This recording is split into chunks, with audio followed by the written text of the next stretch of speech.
And as we observe it in this extraordinary time, it's important to remember his words, all of them so appropriate, one time or another. Today, I remember him saying, "True peace is not merely the absence of tension.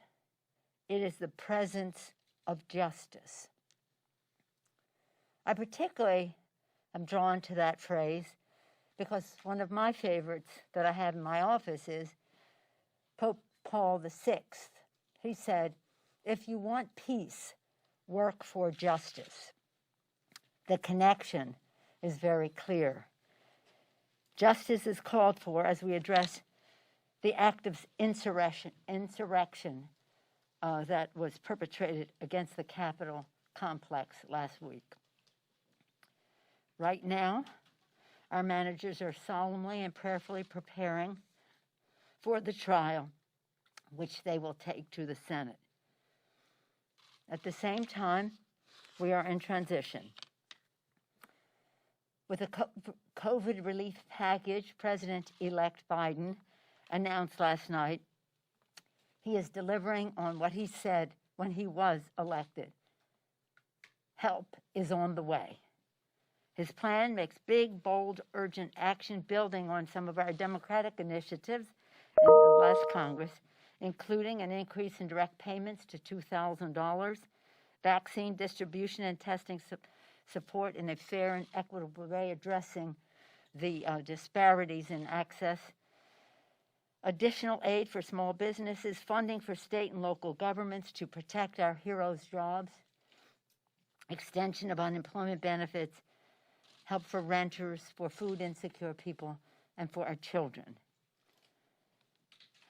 As the last jobs report of the Trump administration shows, the need could not be more urgent. Moody Analytics says, this morning, they say that this package, the rescue and recovery package put forth by Joe Biden last night, this package will take us to full employment by 2021, 1 full year earlier than it would occur without it. 2021 versus 2022, 1 full year earlier. In just 5 days, Joe Biden and Kamala Harris will be sworn in as President and Vice President of the United States. Following the attack last week on the Capitol complex, there's been unprecedented mobilization of security in the Capitol. I want to express gratitude to our Capitol Police, to the National Guard who are present here to protect our democracy. They have shown great courage. We're very proud of them, and I was honored to be able to extend gratitude to them in person on behalf of the Congress. We must subject this whole complex, though, to scrutiny in light of what happened and the fact that the inauguration is coming. To that end, I have asked retired Lieutenant General Russell Honore to lead an immediate review of security infrastructure, interagency processes, and command and control. The general is a respected leader with experience dealing with crises. As a former Vice Director for Operations, J3, with the Joint Chiefs of Staff, his focus was military support to civilian authorities. And he has experience with the National Capital Region's security. House leadership has worked with General Honore, seen up close and personal his excellent leadership at the time of Katrina. Particularly Mr. Kyburn was the head of our Katrina task force.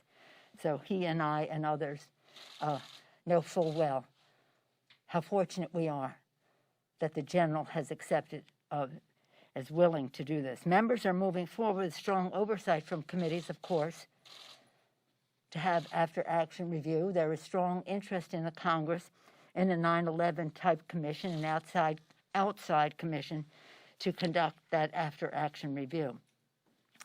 In the meantime, I'm very grateful to General Honore for taking on this responsibility.